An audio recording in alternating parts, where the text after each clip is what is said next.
Hello guys, hope you're doing fine and I'm doing fine too. Thank you so much for always stopping by to watch videos on my channel. If you're meeting my videos for the first time or if you've been watching and you've not yet subscribed, please subscribe. My name is Rehema and so today, as you can see, I'm still on my uniform. I'm in Saudi Arabia, yes, and from my background you can see my bags. Yeah, so I'm ready to leave. I'm leaving any time soon. I'm leaving soon, going back home. And so many people have been asking me, Rehema, had you completed your contract, or when are you going back home, and why are you going back home at this moment? Because you know, if you're a Kenyan or if you know about Kenya, then you just actually know how the situation our country is now. Yeah, so it is a political year, it is an election year, and actually I'm going exactly at the election month. So it's something that is so disturbing, that why am I going just at this particular moment and not any other time. Okay, so guys, I had completed my contract on 17th February of this year 2022, because I came on 17th February 2020. Yeah, so this February of this year marked the end of my contract, and so they requested me to have some days, and also because of my personal issues I just saw it better to extend. Yeah, so that's why I've reached this time.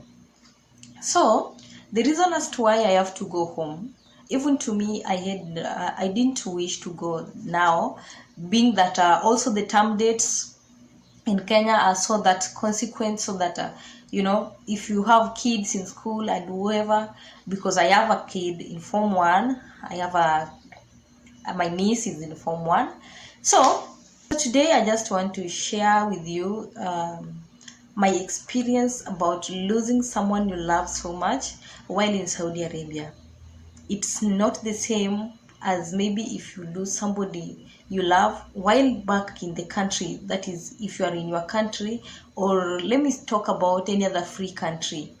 You are far from home, but you lose someone you love and you are in a free country. It's not the same as if you are in Saudi Arabia. In Saudi Arabia, let me talk of this country. You know, it's a Muslim country, and you know Muslims, how they handle cases of death. When someone dies, they bury the dead person a day after, which is not the same case for us as Christians, and also for us as Africans. Africans, we believe in giving somebody who is dead a decent burial, and for that case somebody has to be taken to the mortuary for some time, and as you arrange for the burial programs. So this is not the same in this country. I got it so difficult, I got it so hard, and I've never healed. To be honest, healed from it. And these are some of the reasons. I've just decided, let me go home, because it's eating me up. It's something that I have found so difficult to forget or to come into terms with. I've not come into terms with that my sister left. So when I talk about it, this is my sister. My sister, yani, like, we are, my mom gave birth to 7 kids, and this was my second sister. She's the second born in our family. And between me and her, there are 2 siblings who died before I was given birth to. I never saw them. They died while still young. So I was like her immediate follower, if you consider those who are alive. So it happened that she left, and I'm just trying to be strong to tell you this, because it's something that I've not been easy talking about or whatever, and that's why I've not ever talked about it in any of my videos, because it's been so difficult. But now that I'm leaving, going back home, I just decided, why should I not do it? And so that when I go home, maybe if I change to another content, then I let everything that I did in Saudi Arabia, or anything that happened to me in Saudi Arabia, to be. I'm not saying that I'm not going to come back to Saudi Arabia, or I'm not saying that I'm going to come back. it's a 50-50 thing, and I hope when I reach back home I'll let you know what's next. Yeah, so I just decided, let me do it for you all. So it's never the same. It's never the same because, you know, when someone dies, when you are at home, you have the family and relatives around, friends around, and everyone is around. You are grieving together, you are mourning together. You are in Saudi Arabia, it's you and it's you. So just to flash back a little, the day my sister died, I called her. I called her because I used to call her every morning. I used to wake up at 3 a.m. and then I pray. After prayers, I call her. I used to call her direct through JioSafari, and so it was never difficult for me making calls to her because I never used to wait for her to come online so that I call her. It's something I used to call her each and every time.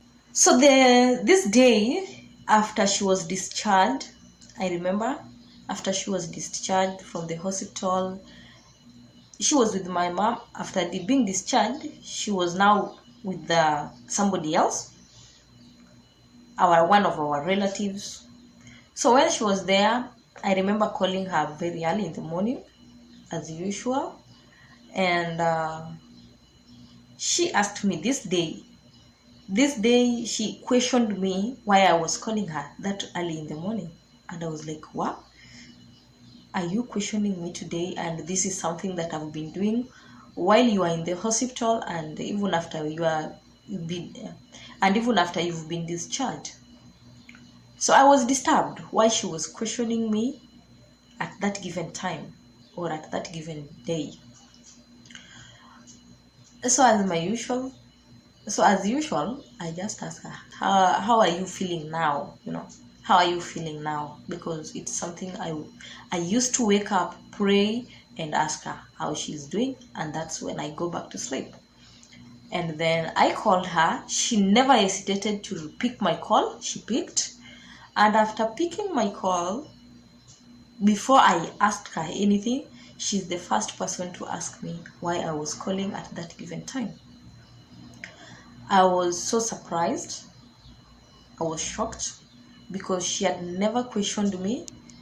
And you know, my sister she was a polite lady, a very humble one, and questioning me that, despite she asked me politely, she was not rude while asking me that, but I was irritated, like, why, how, why just today?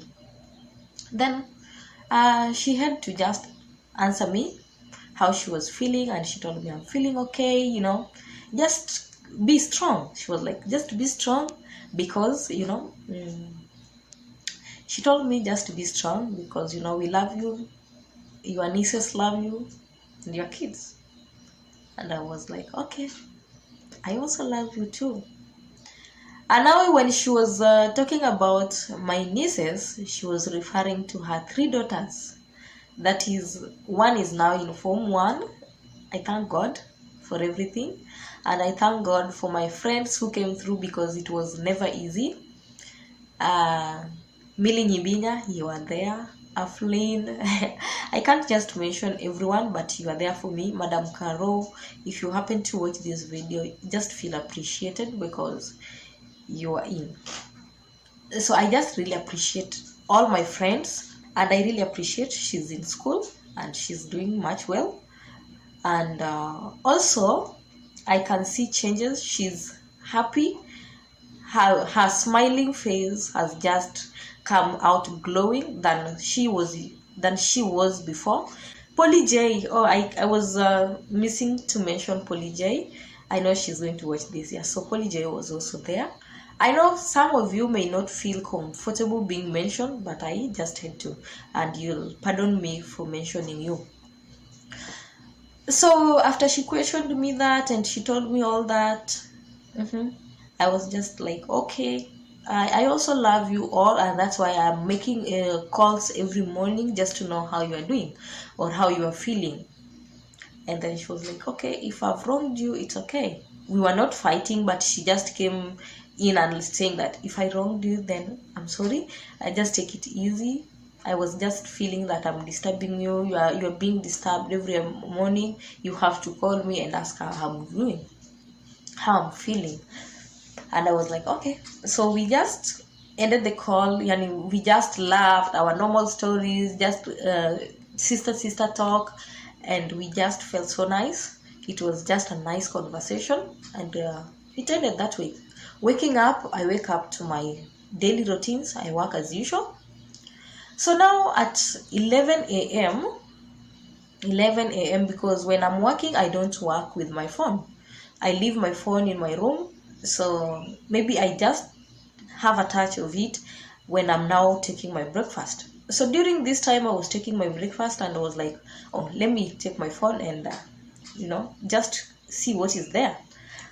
Now, I happened to visit my WhatsApp, and visiting my WhatsApp, I saw a voice note from my cousin, and then I happened to open it. When I opened it, I heard a voice of my mom.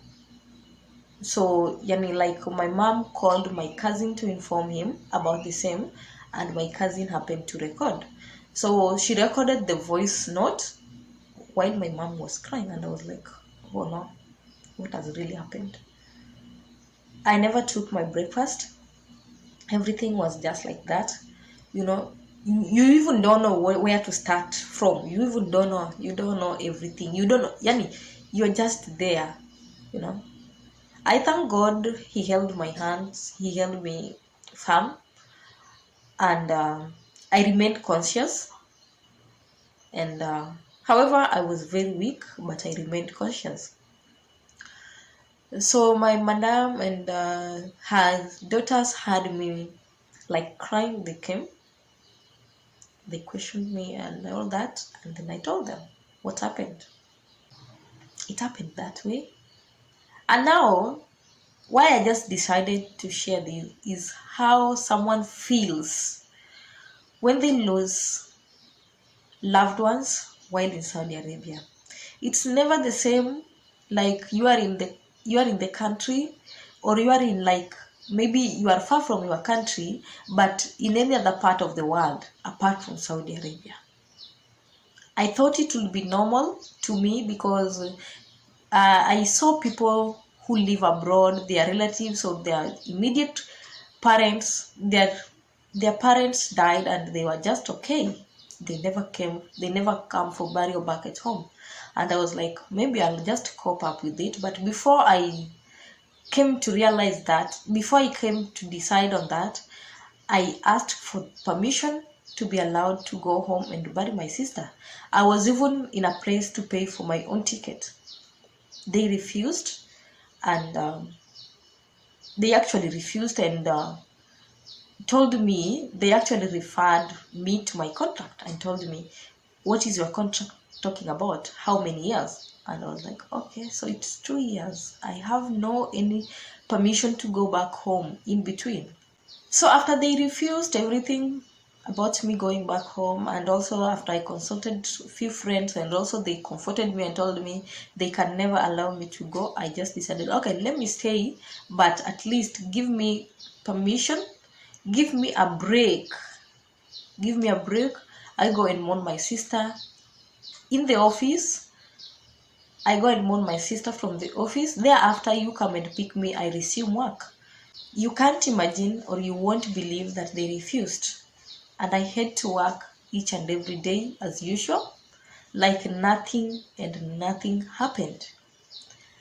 So I really pleaded with them to let me go and mourn from the office, because I knew at least from the office I will get, if not a Kenyan, but an African who may feel my pain and also may be there for me to comfort me, at least tell me it's okay, I'm sorry,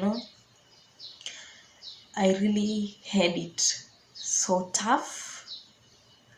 And I had to call my mom each and every time I felt so low. I know my mom doesn't know why I used to call her each and every time. She may thought that I used to call her to comfort her, but in a way I was comforting myself. because whenever I called, and whenever I called my mom, even if there is that, she had to be strong and at least talk with me when she's strong. And when I had her strong, I also had to say, okay, let me be strong for my mom. Let me be strong for my mom. I need to know, to let her know that I'm worried or I'm feeling the pain so much. So I had to be strong for my mom, for my nieces, and yeah. But I was so disappointed when I asked to be given an off to mourn my sister, and they refused. I just thought they never knew what I was feeling, and up to date, they doesn't know that this thing is eating me up, because I never healed. I actually never healed. I've never come into terms that my sister left, because just like you are in this country, you miss your entire family. At times I feel that it's just the same way I'm missing my other sisters, because right now I can't call direct because my line was blocked, and so I can't purchase credit through your Safari. And so for my sisters, if they don't have a smartphone, I can't just speak with them. If I need to pass them an information, I have to call my mom and tell my mom, tell so and so this and this. So the same way I miss my other siblings, I feel it's the same way I miss her. In short, I've never come into terms. Her social media handles are there. Her Facebook account is there. It has never been removed. It's there, because who will remove it? Her contacts, it has never been an easy task to get it deleted from my phone, because even if I delete them from my phone, I have them offend. So they are no one, because she's the one I used to call on emo and everywhere. During that time, my mom had no smartphone, so she's the one I used to contact and tell everything if maybe I needed something, and I never had credit. So it has never been easy. I remember working even on the burial day. I remember working. I asked these people to let me have an off, but they refused. So I had no option but just to work, because on the day she was from the mortuary, it has to be a day before burial. I was following everything, and it happened that I was now in my room so much. I remember my madam coming to my room, quarreling me like a kid, as if it was normal, as if it was a routine, that I never used to work that way. I got it so difficult, and these people, I don't know what's wrong with them, but actually if they get mad at you, they'll have to dirtify everything just to have you have a lot of work. They'll ensure you have a lot of work when they're mad at you, such that even if it is plates, they'll have to use excess. If it is clothes, they'll remove from the shelf, put down and everything, so that they just ensure you have a lot of work. So on the burial day, I just had a lot of work, though I was following, but I had a lot of work. So I just had to wake up very early because I had not slept.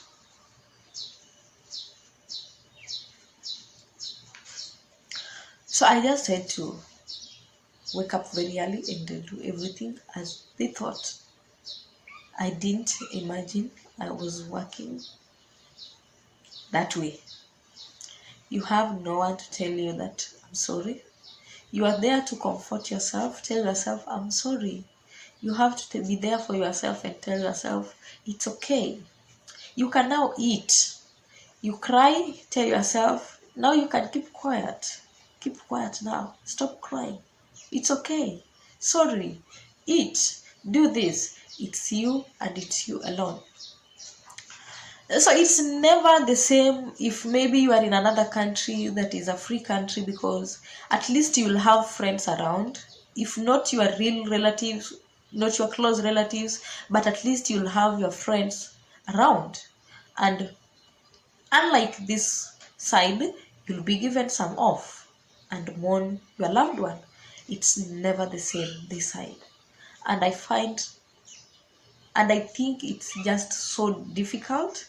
And these are some of the reasons maybe people may go crazy, or people may get just other diseases like depression, because what you are going through, no one feels what you are going through, and no one is there to tell you something, to tap your back and tell you it's okay. No one is there for you. It's you, and it's you, and it's you alone. It was myself, me, and I. The three me. It was me. You have to comfort yourself. You are grieving. You at the same time have to comfort yourself. At the same time, you have to argue out and say and tell yourself, you have to work because they've said you have to work. Will you work hungry? You'll not get that energy. Please eat something. And it's you who has to prepare everything. I know you may say that even at home, maybe if you've lost a loved one, you have to work. Yes, you'll have to work, but you'll be there. The family is there. The relatives are there. At least someone will crack jokes and you laugh. At least you are there, all of you are eating together. It's never the same. It's never the same. Even if you are in a far country and you lose someone back at home, and the country is a free country, it's never the same. While you are here, it's never the same.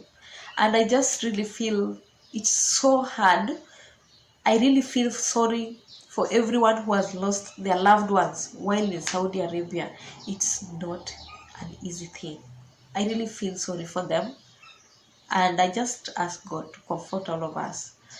I know it's not our wish for our relatives to die while we are far away, but death is natural. Death is there. It's a natural thing. It is there. But at least they should know how we feel, and at least be given off, even mourn from the office. It's not a sin mourning your loved one.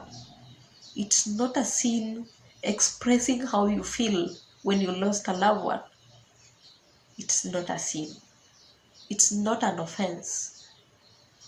So at least you should not be restricted mourning your loved one. At least you should be given an off.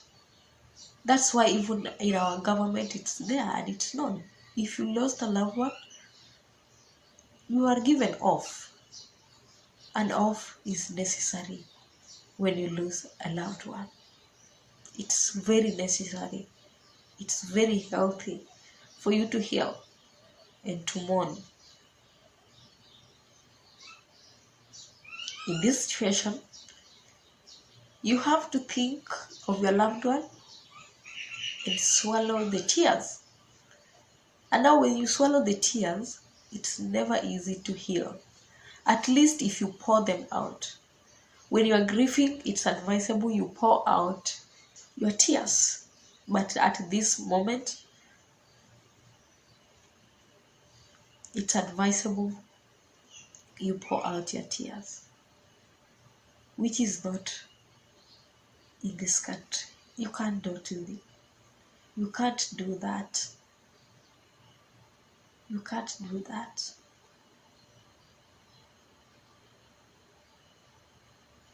You have to work. You have no off. You have no one to tap your back and tell you it's okay. It's okay. So you get it so difficult to come into terms that indeed it has happened. Being in a far country, at times you feel it's just okay the way you miss other family members. I can't imagine working that day. But I thank God because I happened to do everything. How I wish one day someone just disclose to them how we also feel when we lose loved one, how we also feel. It's a feeling. And grieving is necessary when you feel it. Swallowing your tears is something that is not healthy because it's so difficult for you to come into terms that it happened. It's not easy, and it's never easy. I thank my friends who stood with me, Roslyn, Diana, Vivian, Fanny, and my cousin Christine. I really appreciate everyone who stood with me during that moment. They used to call me and comfort me, tell me, Rahema, it's okay. But you see, this one is online. And maybe they are calling you, you are at work. Maybe they are calling you, you don't feel like talking to anyone. But I really appreciate them. They stood by me. It's never easy. It's never easy. So these are some of the reasons I just have to quit. Sometimes I tell myself, they never allowed me to go home before my contract was over. But now after my contract is over, they're still delaying you. They're still taking you left, right, and center. Like even for now, it has not been easy processing everything for me to leave. It has not been easy. And a few friends of mine knows it because they've been there for me, advising me what to do. It has never been easy. You can't imagine using your own money and they just don't want to do what you want. It's never easy. So yeah, I just have to go home. And I'm not saying I'm not going to come back. I'm also not saying that I'm going to come back. It's a 50-50 thing. I'll let you know my next move when I go back home. And if you felt uncomfortable watching this, I'm really sorry. I never meant to offend anyone. I just meant to pour out my heart, and also all my experiences in Saudi Arabia. I just want them to end here. I just wanted to do all the videos and at least have them ended here, such that I don't talk about them again on my channel, maybe with other people, but not on my channel again, because I'm planning to go and change my content, and so I just don't want to mix my content when I'm back home. So I really appreciate you guys for always being there for me, my fans. Your support is really, really awesome. It's really amazing, and I never thought that I'll have such amazing people to support me. I really appreciate you. And please, if you haven't subscribed, you've been watching my videos, or you are meeting my channel for the first time, please consider subscribing, because that, in a way, you are also appreciating what I'm doing in content creation, and also you're supporting me, and I really appreciate you so much. I don't take it for granted. So continue sharing my videos, continue watching, and if you've watched any of my videos, please give the video a thumbs up, like the video, and may you be blessed. I hope maybe you are watching this video while I'm already back at home, because I plan it that way. You are going to watch this video. The moment you are watching this video, I'm already home. And as you can see from my background, those are my luggages. I'm ready to go. I'm ready to leave anytime. So just get prepared for more contents, how I traveled and everything. I'm surprised. I'm planning it to be a surprise to my mom and to my family. I don't want to let them know when I'm landing or when I'm going back home. So just stay tuned, and a lot more contents are coming. Thank you so much, and until next time, goodbye for now.